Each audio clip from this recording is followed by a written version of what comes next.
Hey, Sean Connery.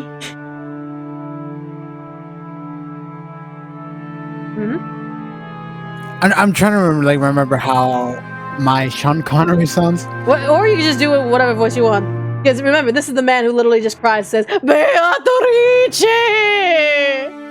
I am not in the mood to scream that 1,000 times. Who's there? Nah, that don't sound right. Okay, let's go on. It is canon, my lord. It was rare for Kinzo to leave his study. However, that in itself didn't mean his noble research had been suspended. He may have left the study for a change of mood, but the thoughts filling his head were no different from those he had inside the study.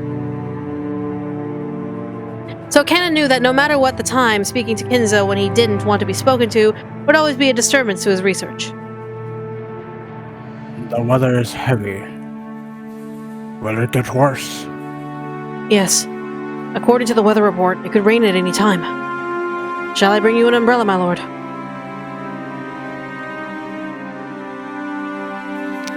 That won't be necessary. You should leave me alone for a while. If my children ask, say that you do not know where I am. For I am Sean Connery. I am busy on a journey through my own thoughts. Certainly. Then, if you would excuse me. During the time that Canon bowed to him, Kinzo had already returned to his own world, and had forgotten that Canon was there. And once again, he began rambling to himself. Amidst those words, the name of that witch was repeated many times. Oh, Beatrice. My hand does not reach your smile. What should I do to revive you? What should I do so that you smile at me once again? What is lacking? It's not like we've already had the answer to that, like, not even 10 minutes ago. Well, Kinzo, I just want to let you know you're a goddamn loveless bitch!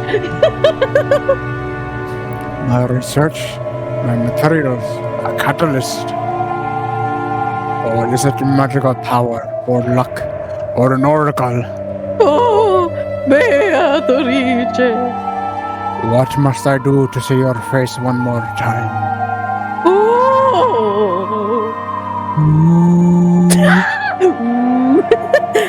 As Kenan listened to his master's weeping voice over his shoulder, he turned around just once. When he did, right behind his isolated old master was the silhouette of a person who shouldn't have been there. It was the witch. At once, Canon, thinking the witch was plotting to do Kinzo some harm, quickly ran back to Kinzo, trying to become a shield himself. But when he saw the expression on the witch's face, that emotion of his vanished. Because Beatrice's expression was one of sorrow, or maybe pity. You fool, Kinzo. I am right here. Can you not see me? Right behind Kinzo, as he repeated the witch's name over and over, desiring to be reunited with her more than anything else, was the witch herself. And yet, Kinzo couldn't notice a thing. Even when Beatrice tried to rest her hand on his shoulder, he didn't notice a thing. Why? Why does my hand not reach Beatrice's smile? Is it the phase of the moon? The period of the comets? The alignment of the planets? What is lacking? What? It's useless, Kinzo. Without love, it cannot be seen. Canon took the brooch he was received from Shannon out of his pocket. Could he learn something that would enable him to see what he could not? Without love, cannot be seen. If only he could tell that to Kinzo, maybe he'd be able to figure this shit out. He looked at Kinzo's back once more. The witch was no longer there.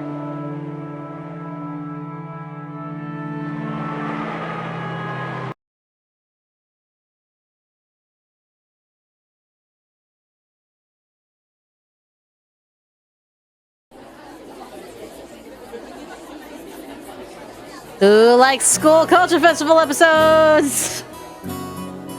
Oh boy, filler. In a way. The biggest event for the Ushidamiya family in fall was the family conference in October. But for Jessica, there was another one before that. The school cultural festival. I'm relieved Mickey's not breaking her game this chapter. Lamau?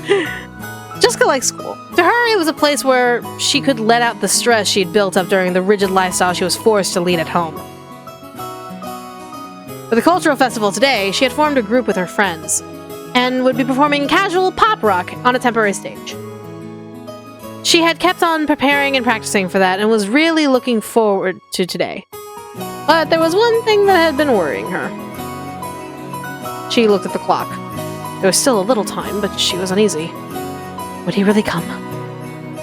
She was about to breathe out the stress-relieving sigh. Her heart jumped as all her friends suddenly started speaking in shrill voices. No way! His boyfriend is a total stud! He totally is, right? He totally is, right?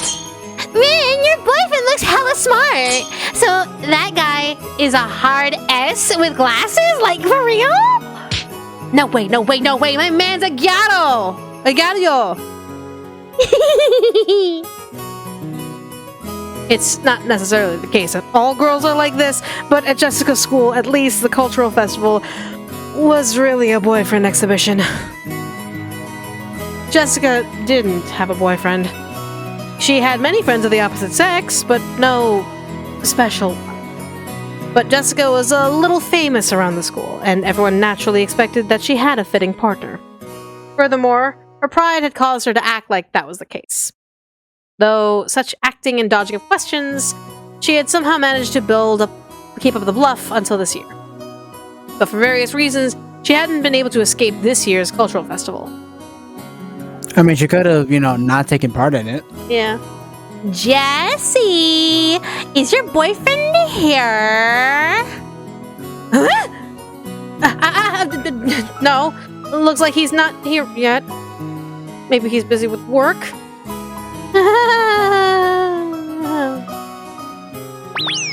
What kind of guy is your boyfriend, Jessie?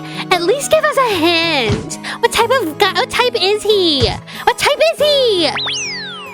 Awesome, he's a working man, right? Is he gonna come in a suit? Of course, he's gonna be sporting glasses, right? Yeah! Hey, but you really don't have one, do you? If you come clean now, I'll let you join me. Let's both flood this cultural festival with tears! No, I do. I'm telling you, I really do.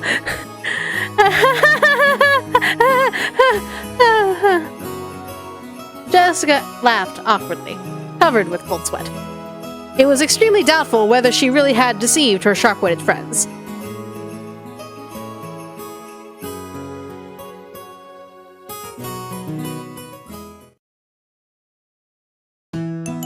Yes! Then how about making a fake boyfriend and taking him with you? Oh no, I'm not liking where this is going. Fake? Who? I can't think of anyone! Shannon's ridiculous plan surprised Jessica wildly. Even so, it was a little more realistic than the unrealistic method running through her head of getting a boyfriend in a huge hurry before the day of the cultural festival. For example, what about Kanan-kun?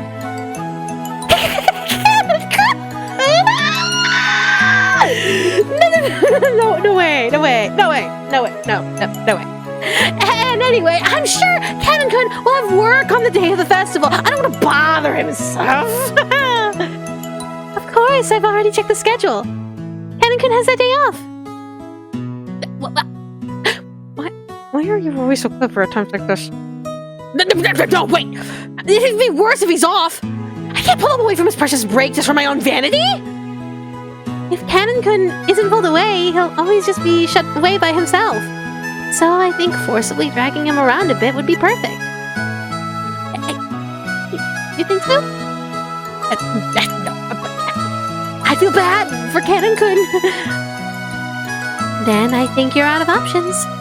How about meekly confessing to everyone that you don't have a boyfriend? Oh, sure.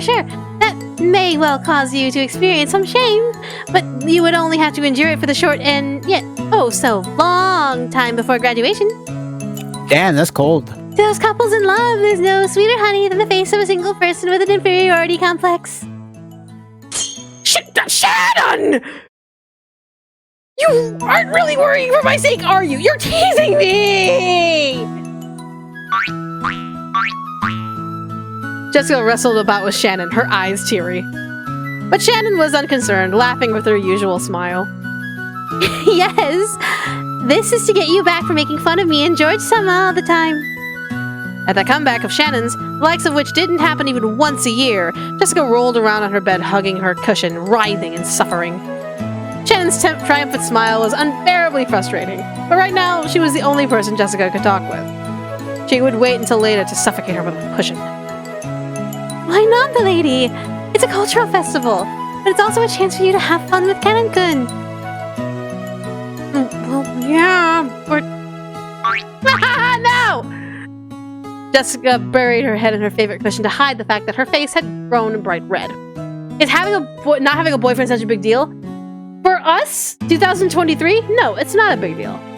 In 1986, where Jessica is infamous for being literally the heir to the Ushidamiya family at a private school where she is very much popular and with a lot of very nosy friends, it's definitely on the sort of, who are you dating who's going to be the Ushidamiya head?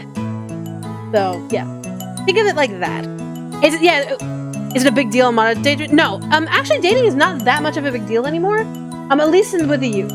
But the older generations and those in power, it's a very big deal because of the declining population. But to the younger generation, they're a lot more wise and a lot more cognizant of being with someone for true love rather than just for the convenience of being with a partner, etc. like that. And she bit away at her thumbnail. Her thumbnail. Which really was a reaction to be appreciated. Shannon and Jessica were about the same age, of the same sex, and they were also friends. And they were both right in the middle of puberty. They could never talk enough about things related to love. That's why they were able to be open with each other about these topics.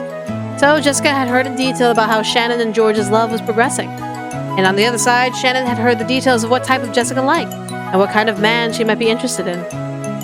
Judging by Jessica's reactions, it would probably be crude to talk about that in detail, but we won't get anywhere with Jessica just rolling around in the bed forever. So, to be blunt, Jessica had been thinking about Kanon ever since he had first appeared. There were almost no young men on Rokanjima. So maybe it was natural that Jessica, as a girl in puberty, had become interested in Kanon. But if anyone said that, it would destroy the romance of a maiden's pure heart and of love at first sight. Shannon had been with Kanon the whole time at the Welfare Institute, so she had known him before they had started working. So Jessica had asked persistently about what kind of person he was, what his hobbies were, what his favorite foods were, what type of girl he liked. Even Shannon could clearly tell that Jessica was infatuated with Kanon. Come on. Isn't this a good chance to take Kanon-kun on a date? Kanon might also have someone he likes. Now, wouldn't he take it badly if I made him go with me just to show off? People who aren't honest about their feelings, such as you, milady. What was that word again? I heard it from George-sama. That's right! They call them Sundora. Apparently they will be quite popular a few decades from now, you know? Wow, George-san sure is incredible. So he's capable of foreseeing future trends now, is he? Awesome. Wait, no, wait! You're saying I'm living in the wrong time period? I'm doomed! Ultimately, Jessica wasted several days before finally agreeing to the plan of having Kanon pretend to be her boyfriend.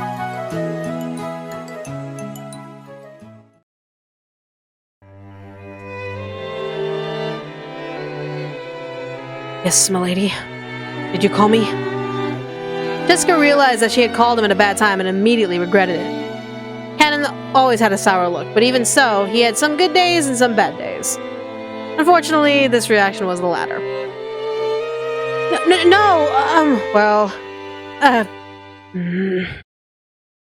All that confidence and effort she had amassed by practicing in front of a mirror all night was wiped out in about 5 seconds.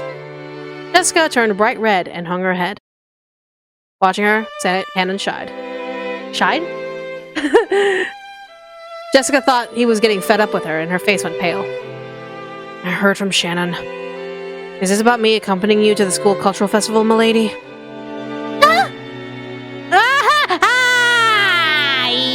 Nice, Shannon! I mean...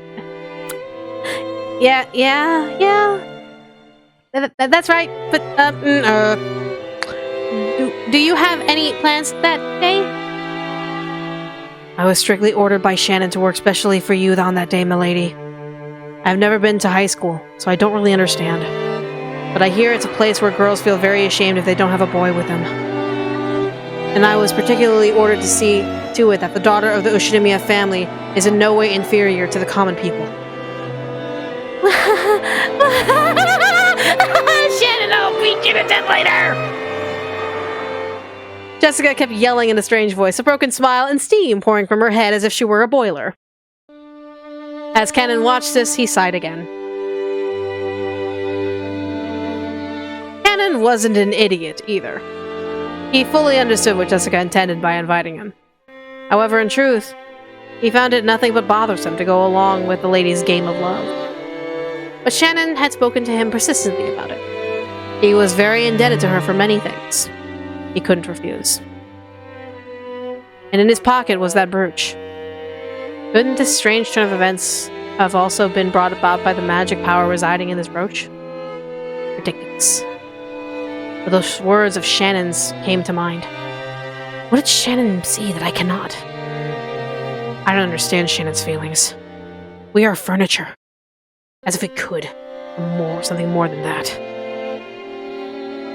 Jessica still rambling on in a strange voice, and Cannon sighing deeply were truly an odd combination.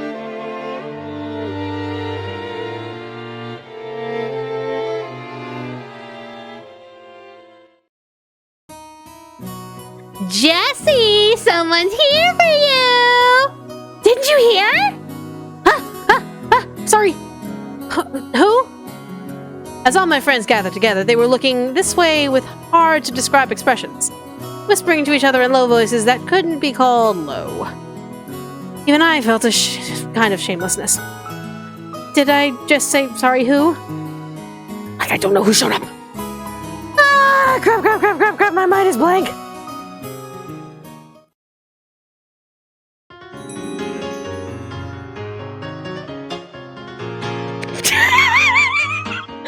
What?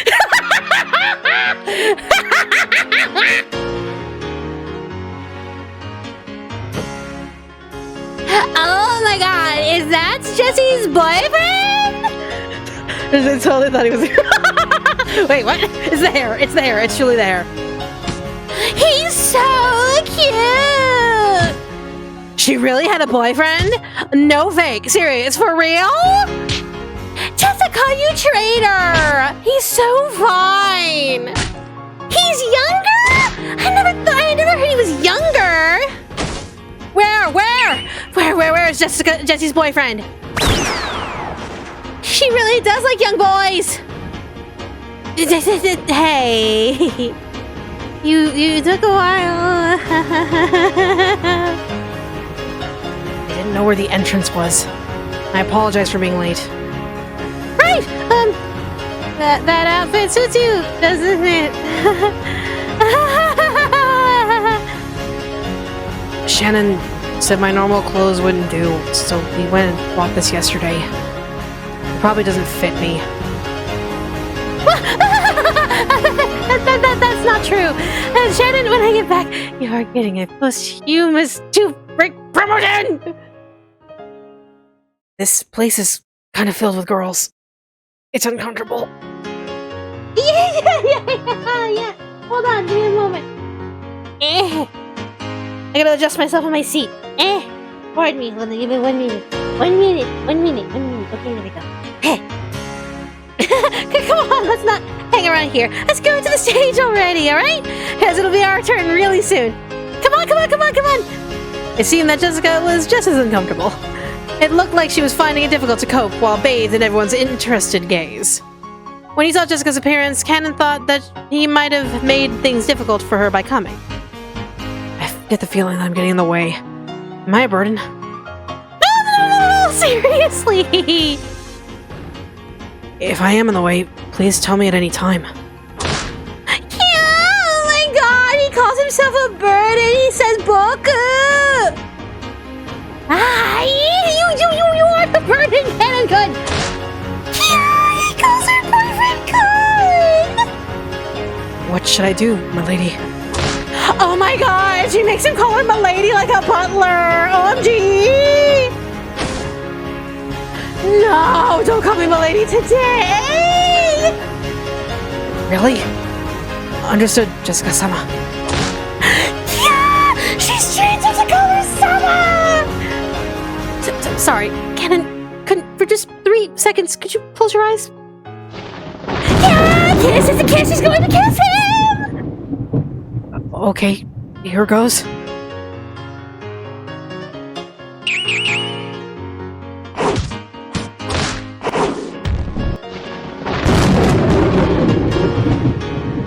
Well, fuck.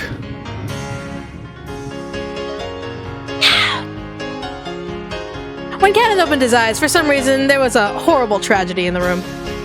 Everyone had been driven into the walls, their arms and legs outstretched. Jessica put her brass knuckles in her pocket before Cannon opened his eyes. I'm sorry, what? Anyway, let's go over to the stage! Our turn is coming up soon, so wait in the seat for a bit. Because we have to get ready. If you go straight to the end here, there will be a temporary stage, so you'll know where to go. Just wait there. I ain't answering anyone's questions about that. Cannon seemed to be having a hard time adjusting. Pushing him in the back, Jessica sent him out into the corridor.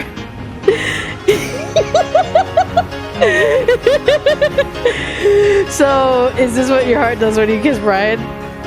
What, that I put brass knuckles on and beat down my enemies?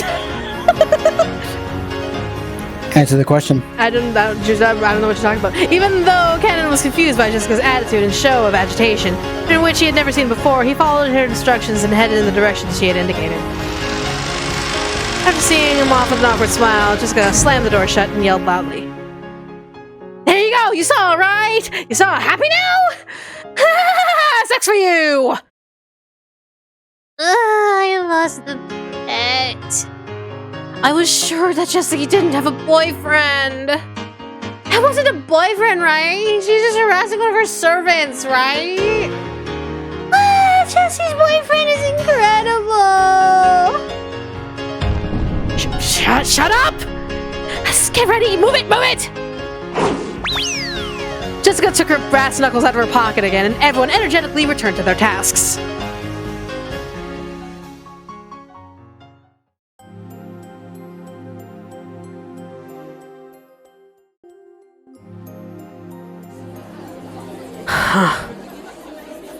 Cannon went down the corridor as Jessica had told him to, and found a temporary stage set up where the vending machines should have been. It was probably being shared in time slots between individual groups and clubs.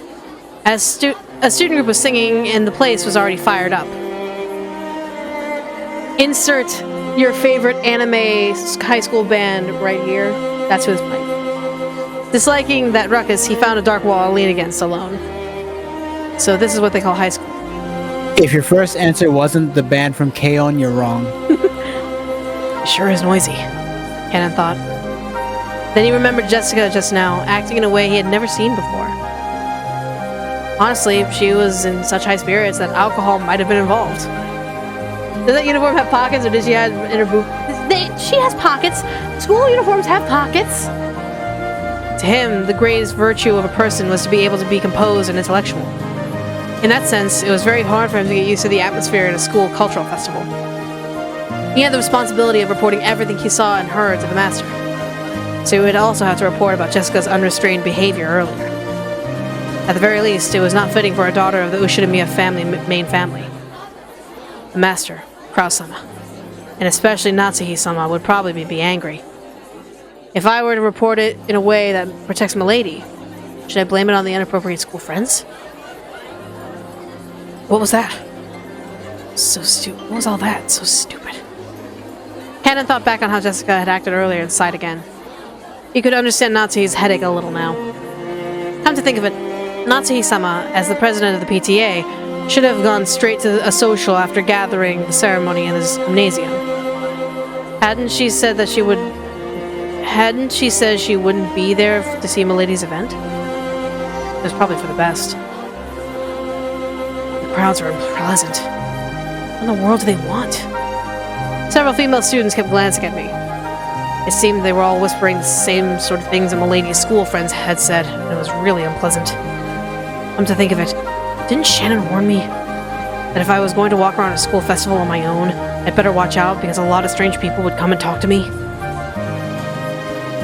Hello, are you by yourself? This suspected group of girls I have never met started talking to me. Their stares started to make my back tingle. Didn't she tell me some magic words or chase them off in times like this? Sorry. I'm with someone. Oh, really? I'm sorry. It worked. Instant reaction. Well, that got them to go away, but it really hasn't changed the number of people staring at me. The other magic words that would have worked is I'm carrying a gun. No, it's that kid, Jesse's boyfriend. No way! That kid? I can't believe it. I was sure he was fake. He's so cute. Is he younger than her? I'd be so jealous. No way I'm ever coming to a place like this again. Cannon sighed for about the 100th time that day. As he did, the lighting changed and the standing audience started cheering. Looking around, he realized that there was suddenly a large number of people here. And unlike earlier, they were all guys. With this huge crowd, I couldn't even see the stage. Fortunately, there was a fallen beer case nearby, so I tried using that as a footstool. And I noticed that there was now a new group on the stage. The leader... What the fuck is that dress? The leader was Milady. She had changed into stage clothes and was even holding a guitar. I didn't know she could play.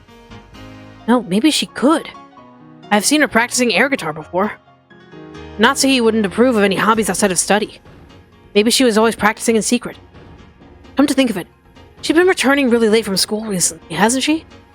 Maybe she's practicing at school, far away from Natsuhi-sama's prying eyes. It really is the best for Natsuhi-sama didn't come. If Milady were to get scolded by Natsuhi-sama after putting so many hours of practice in, she would probably be very dejected. Also, fun fact, the original outfit that Miss Jessica wore was a Toho outfit. One of the Toho characters. Jessie-sama!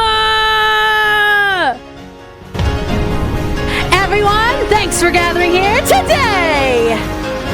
I could hear Jessica-sama's forceful voice through the speakers. Jessie-sama? Maybe that's her nickname at school. Students in the audience kept calling out that name. I was a little aggravated by that inferior name, which is inappropriate for Milady. Jessica-sama was in great spirits as they kept calling her Jessie-sama. They were all probably her fans. With her mic performance, she was responding to that and firing the place up. It was almost like a song program on TV. At first, I had thought this was all frivolous, but that feeling now changed into appreciation. That was pretty incredible in its own way. Cannon had never listened to music of his own free will, but he had often heard the kind of music that the people of Ushida Miya family liked. Since that was almost all classical music, Cannon had naturally started liking classical music too. But to Cannon, songs Jessica and the others were singing were... how should you say it? Very modern. In any case, he thought that if Natsuhi-sama heard it, she would probably faint. Is it bad that I'm thinking like her performance would be just like Ibuki's from Danganronpa 2? A little bit.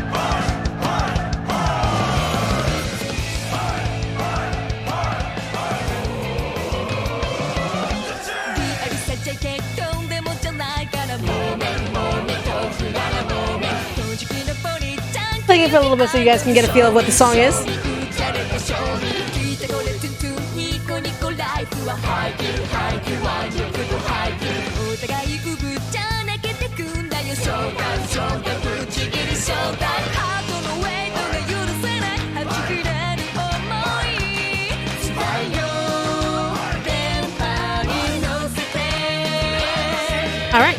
and everyone looked like they were having a really good time. The diehard fans who it even brought pen lights sang along, dancing crazily at the exact same movements as almost as though it had been planned ahead. On the stage, Jessica-sama also sang enthusiastically, dripping with sweat. You almost couldn't find a single element that was appropriate for a daughter of the Ushidamiya family, but it looked like she was having a lot of fun. Jessie-sama! Jessie! Jessie! Yeah, we're cutting it up because again, copyright. Thank you! Okay, next up, we got a brand new one for you. Don't call me an ordinary magician. I couldn't keep up with the atmosphere, but anyway, the lady was full of life and looked like she was having a great time. As I looked at Milady having a great time, I thought, isn't this what Ushidamiya Jessica is really like? My second thought was, damn, am I really this much of a stick in the mud? Don't I know better than anyone just how badly life on Rokkenjima kills your own sense of self? And the time she spends, not as Milady, successor to the Ushidamiya family, but as a single girl called Jessica, living life to the fullest, must be very important to her.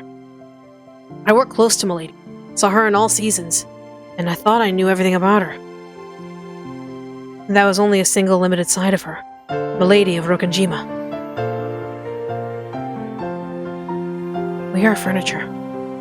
We serve on Rokkenjima, and end our lives on Rokkenjima. So I had come to think that Rokkenjima itself was our whole world, as though, just like in the old geocentric theories, the ocean spilled off the end of the world into an abyss. But as I looked at my lady like this, I realized that this was a horribly narrow outlook.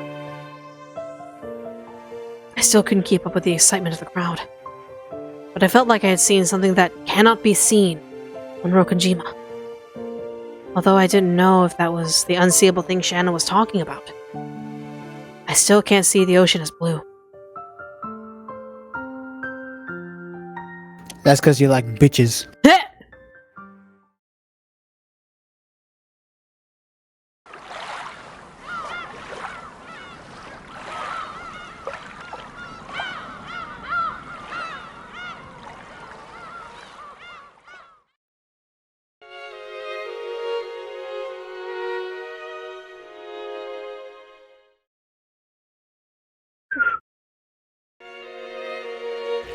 Wasn't today the cultural festival at Jessica's school? Has the principal been doing well? Yes, it seems he's been in good health. Oh, that's right. Miss Takamiya is also there. She was particularly insistent that I give you her regards. Busy as usual? It appeared so. She's a very energetic person. Oh, yes. There is also President Enomoto. Oh. You should be a deal. No! Naturally, the topic of Jessica's cultural festival came up at dinner. School events often became social gatherings for influential people. It was the same for the Yoshimura family, who were big names around this area. But they couldn't be bothered to show up. As Natsuhi remembered the names of the important people at the social, she updated Kraus on the news concerning them. Jessica didn't really have any interest in that discussion, and really slurped her pumpkin soup. Milady, I would hesitate to call up those appropriate matters. Yeah, sorry about that. Jessica, I'm always telling you to do something about your speech. Yes. Jessica answered, discouraged. When he saw that, Kraus smiled a little and interrupted his conversation with Natsuhi. Soup! How was the festival for you, Jessica? Well, okay. I was watching. You did a good job. Never mind. Huh? Yeah, I guess. Jessica's face turned bright red. She probably hadn't thought that Natsuhi would actually come see her on the stage. She felt a mix of happiness and embarrassment. Actually, she hadn't wanted her mother to watch because she didn't want to be told that her music was inappropriate for the Ushidamiya family. But it wasn't as though it didn't make her happy to hear her parents say that she did a good job after watching her try her best. You appeared with both composure and dignity. Fitting behavior for the student's representative. Oh, yeah. The smile that had been there a second ago crumbled like sand. Jessica immediately realized that she was talking about something different. Jessica was also the school's student president. She had no interest in something so annoying, but her parents had been pushy, so she had grudgingly accepted. Unfortunately, she was popular in school, so she had won the election easily. So Natsuki was praising her for the ceremony organized by the student council at the beginning of the cultural festival. Actually, she had just carried that out half-heartedly. She had immediately met up with her friends and held the stage rehearsal for the rest of the time.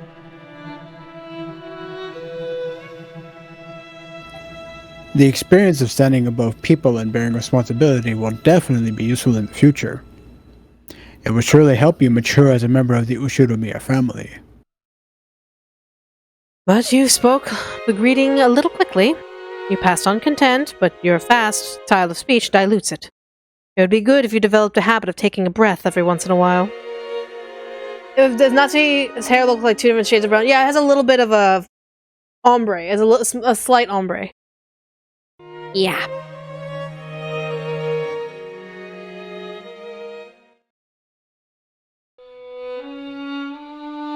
After she finished eating, Jessica didn't feel like going straight to her room. You could say that her room was the place where her parents had specified for her to eat. So maybe you could say that for Jessica. Choosing not to return to her own room and instead disappearing into an unknown location in this large mansion was a meager form of resistance.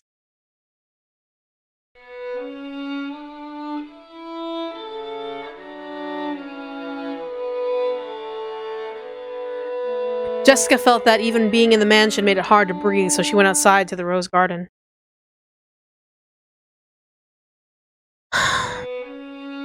Well, if she had come, she just said something about how it wasn't appropriate for the successor of the Ushinomiya family anyway. So what the hell's my problem?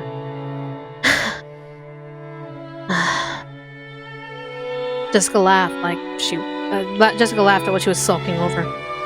Laughed at what kind of words she would have had to receive to be satisfied. Ridiculous. In the end, I'm just a spoiled little kid. I can't believe myself. That's funny. Milady. What? Kennen-kun! Don't scare me like that!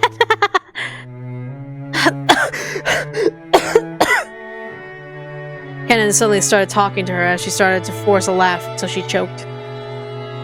Oh, what? Something to say?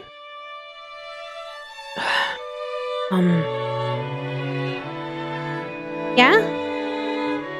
Jessica's expression had become the one Kennen always saw. The listless Jessica from a few seconds ago was gone. If he still knew Jessica as a successor of the Ushinomiya family as he did until today, he would have mistakenly thought that Jessica's mood had sprung back to normal. But that was wrong. He now knew a part of her that he could not see until today, so he understood that there was no way that on the inside, Jessica was just as she appeared. About today's cultural festival. Well, thanks for coming with me so I could show off. You really helped. Your singing. It was good. What? Really? I am embarrassed. Even though she had heard the words she had almost wanted to hear, Jessica became shy and couldn't accept them frankly.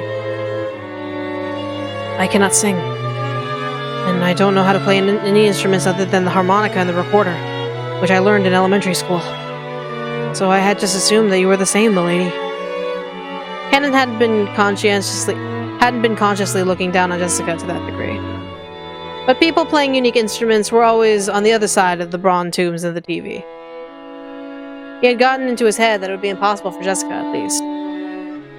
I am furniture, so I didn't believe there was any need to sing or play instruments. But I'm not sure anymore. Kennen-kun, seriously, enough with that phrase, I am furniture. That's some kind of servant's mentality, right? that servants should be living furniture thing?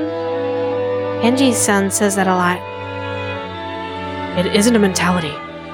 We really are furniture. I know the kids from the Gospel House receive assistance from grandfather in various ways, but I realize you feel gratitude for that. But that doesn't mean you should call yourself furniture. Aren't you a human like us?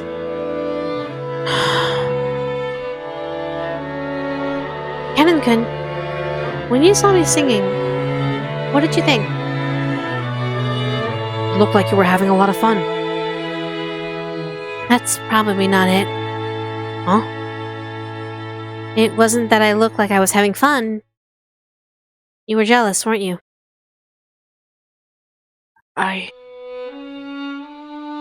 Even Kennen himself probably hadn't noticed that emotion. Kennen had seen something he had never seen before, never known before, and had probably become jealous. And to trick himself about that emotion, he called himself furniture over and over. I know I'm the successor to the Ushidamiya family or something.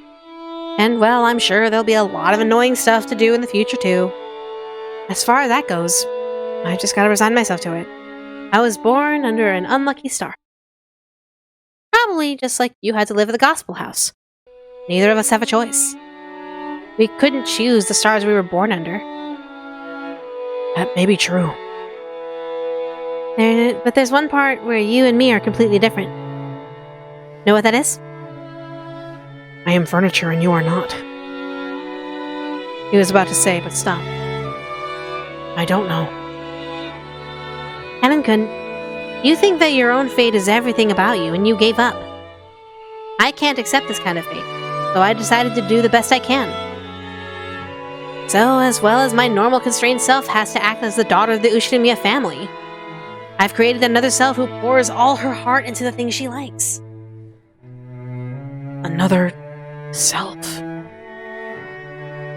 Yeah. Kennen-kun, you've been telling yourself, I am furniture.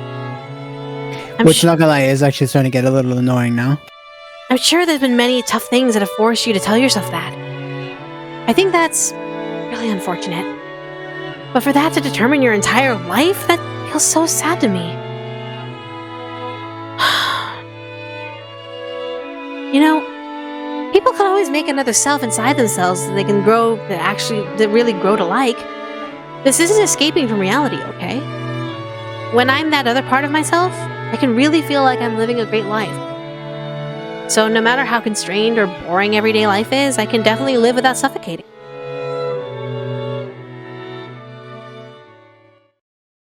To make another self that you can really grow to like inside yourself. To make another me, which isn't furniture? Through her relationship with George-sama, has Shannon given birth to a part of herself that isn't furniture? And did this other Shannon see something that cannot be seen by furniture? Yeah. Well, I don't know anything about your private life, Kennen-kun, but I can sort of guess. Private life is probably nothing at all. Bullseye? Kennen couldn't reply, but the answer was enough. He had no concept of a private life. So Kennen would always be Kennen. So furniture would always be furniture. Kennen-kun, that Kennen isn't your real name, right? The Gospel House gave new students new families and a new life, so it also made a point of giving each of them a new name. In his case, that was Kennen. Certainly, that name of mine may be a temporary thing. He had thought that he isn't anyone other than Kennen, but he remembered. There definitely had been a part of himself that wasn't Kennen. But that was far, far away, beyond the distant fog of oblivion. So even for you, it should be alright to have times when you're not Kennen-kun, and times when you aren't. Maybe the Kennen-kun you are, when you act as a servant, calls himself furniture and strictly limits his own will. But when you aren't Kennen-kun, I think it's alright to live much, much more freely. Those words definitely weren't just lip service. Jessica had also been like this in the past. She had cursed her own birth to an environment different from all of her friends at school. She had been the only one in a heavily constricted environment, forced to learn various things. And she even received words about the friends she played with. Though she had been sad about that, she had given up, thinking she had just been born under that kind of star. But one day, Jessica stopped giving up and surrendered. Stuff like the Umineko family customs and pressures, those didn't matter. She created a real Jessica inside of herself, and could do what she really wanted to do. Their dry bowls are in the room. Yep.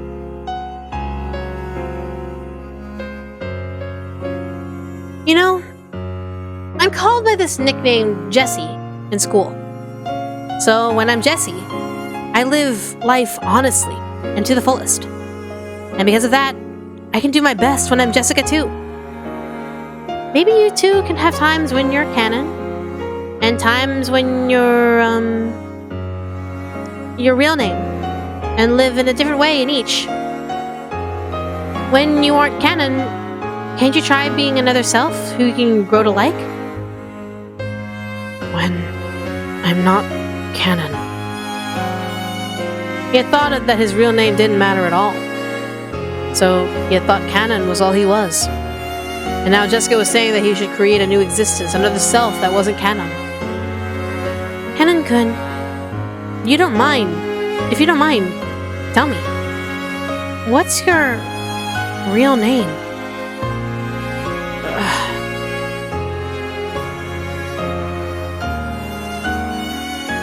He was silent for quite some time.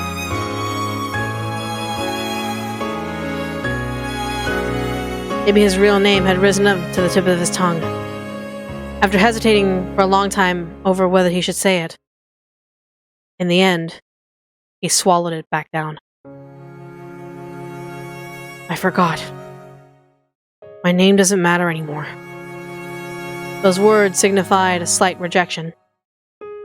No matter what kind of real name I had, the only truth is that here, I am canon. The past has nothing to do with anything. Just as it does not matter the name of the tree whose trunk a piece of furniture was originally made. I said stop that! You aren't furniture, you're human, you know! I am not human! Canon clearly spoke his refusal. It was with a rage that he normally didn't show. Jessica couldn't say anything back and was struck silent. You are human, milady. So you are free to live any way you like. And any kind of future is possible for you. It's almost like you have wings and can dance through the sky like a bird. But I am not like that. Even if you see me as a bird, I'm nothing more than a domestic duck. They may have wings. They cannot fly. To speak of that dream of flight despite that's just too cruel. Furniture? Ducks? What the hell is all this? No.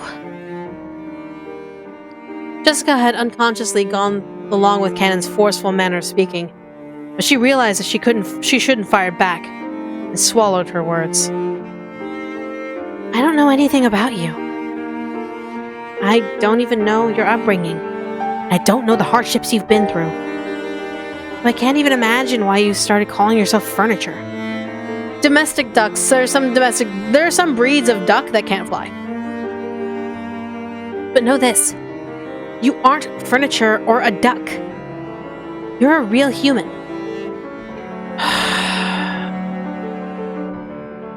If you want to say that the Canon-kun working as a servant is furniture, that's alright. But in that case, don't you think you can make another self for when you aren't furniture? When you're human? Only a human like you can embrace that possibility. I am not like that. I have no future, no possibilities, and no dreams I am permitted to see. So, milady, please don't say any more. cruel things. Why? Why are you saying that? Because it seems that you're mistaking me for a human just like you, milady. We are different beings. I just wanted to make that clear. I heard from Shannon. Something about you taking a liking to me. Huh? No, You know what, Kenneth? You're right. You're not a human. You're a fucking plank of wood. Holy shit. I look almost identical to a human. Therefore, like Shannon, maybe I could delude myself that I am a human. For a time, pretend to love. But that would surely be fooling myself. No. It would also be fooling you, milady. Shannon and George-sama will definitely fall apart. Shannon herself must understand that day will come. And if she does this, stupid. There's nothing stupid about it. Sure, George Nee sounds brilliant person, and he's bearing both of his parents' expectations. And yeah, when it comes to marriage, I'm sure Auntie Ava's gonna interfere in a bunch of ways, and I think they've got a real tough road ahead of them, alright? But you know, George Nee-san isn't the kind of guy who will surrender to all that. He won't turn Shannon into Juliet, he'll definitely make her happy. People and furniture cannot love one another. I'm trying to say that even if you can love furniture, I cannot love you, my lady. Those words of Cannon's crushed all of Jessica's bittersweet feelings from today. There was no way she could have anticipated the emotions of such a blunt rejection. In an instant, she lost the willpower that had crushed her, that had caused her to try and unravel something stubborn in Cannon's heart. And before she knew it, she was just standing there in shock. Milady, if your feelings for me are due to my conceit, then I beg your forgiveness. No. I won't deny it. Thank you very much. Huh? For thinking of me as a human. Thank you very much. Just those feelings truly make me happy. And anything more would be too cruel, so... No, that's enough. Sorry. Jessica scratched at her head as she spoke and tried to force her voice to sound bright. I ran out of by myself and caused you trouble. I'm honestly sorry. I'm really sorry for using up your whole day off. No. I was also happy that I could see you having fun. Let's done for the night. If I don't go back to my room and turn off the lights, Mom will get mad at me again. That would probably be most appropriate. I wish you a good night, milady. Yeah. Night.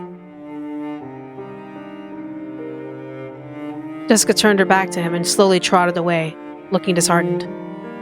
But suddenly, she started dashing pell-mell and disappeared in the direction of the mansion. Pell-mell? Like hell. Like, it's like devil at the heels, like, no, fuck this, I gotta go. It's definitely the one of those, like, if I stay here, I'm gonna vomit into the rose bushes and cry my eyes. So I might as well do it in my room.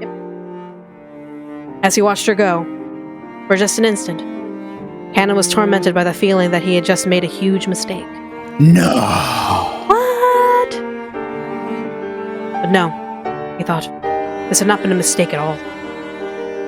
It was for her sake that he had been forced to refuse her now, while her pain was still at its smallest. Nice going, making a woman cry like that. You tell him. I didn't expect you to refuse her that strongly. Had you answered normally, another pair of lovers would have been born with my magic.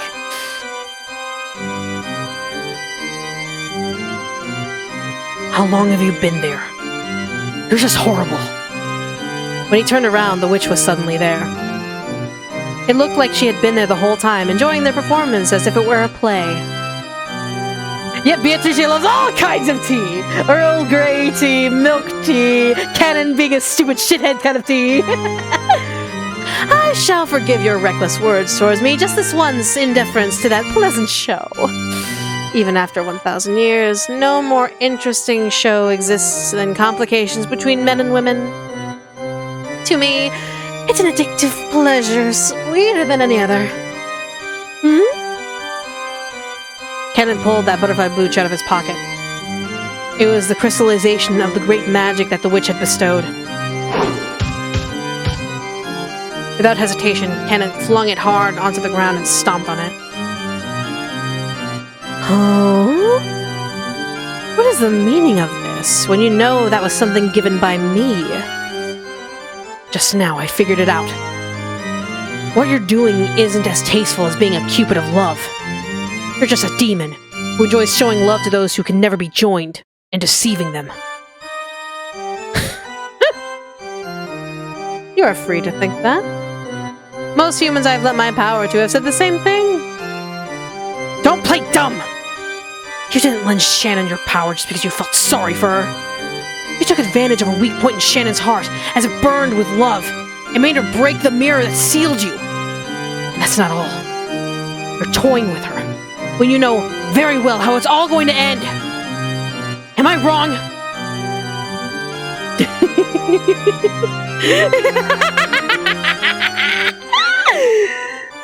Furniture is a thoroughly pitiful existence. So you have no dreams, no future, and even no love, no bitches. And no bitches. Good, good. There's nothing better than knowing your place.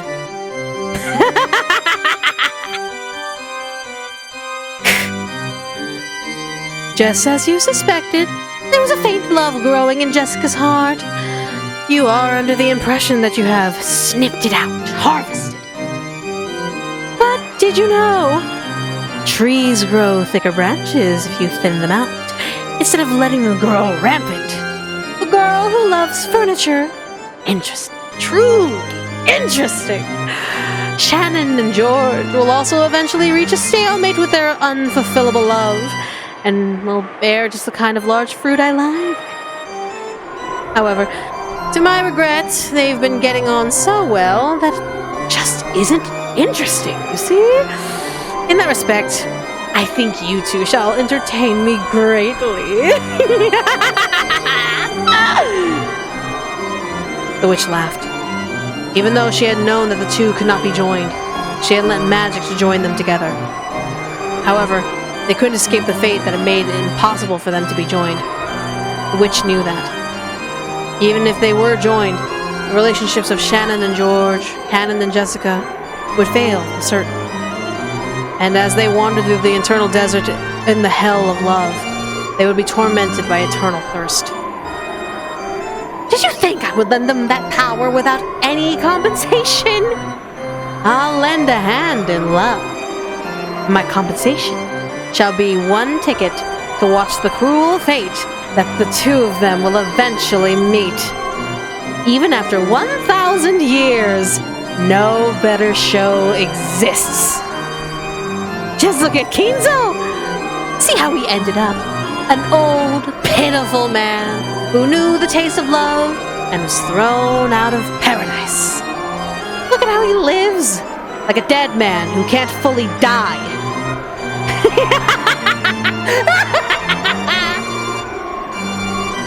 You really are a wish. Get out of my sight, you demon! I shall disappear regardless. My power still hasn't returned, you see. It is still time to continue showing myself. I overdid it when I gave you your lovers my power. As I am now, it will not be easy to maintain that power without that brooch as a catalyst. Canon ground his foot even more into the stomped brooch. He felt it break under his foot. Then it dissolved as if into water, and changed into butterflies that sparkled gold, which fluttered away beneath Canon's foot. I also find it a little difficult to continue preserving this form. As you ask, I will hide myself for a brief period. Just as there is no tide that does not rise, and no moon that does not wax, my magical power will surely become whole again. And there will surely come a time that is appropriate for my revival. I cannot imagine whether that will be tomorrow, next year, or even 100 or 1,000 years in the future. But as long as there are those that entertain me, I will surely gain power and revive. I will disappear for a short while, until that comes. The bruise on your palm of your hand is already gone. So if you wish, tomorrow morning you can let my existence disappear like an illusion or a dream.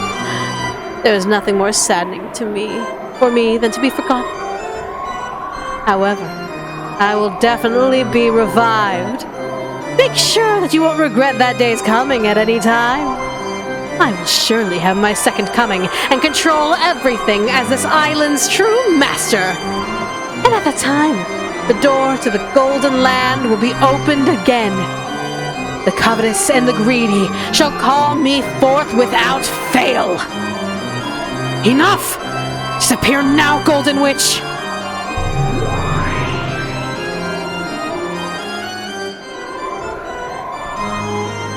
Leaving behind a mocking laugh, the witch turned into a flight of gold butterflies and scattered away. The whole area sparkled like a gold blizzard in a snow globe. It was a fleeting, fantastical scene that disappeared in a heartbeat.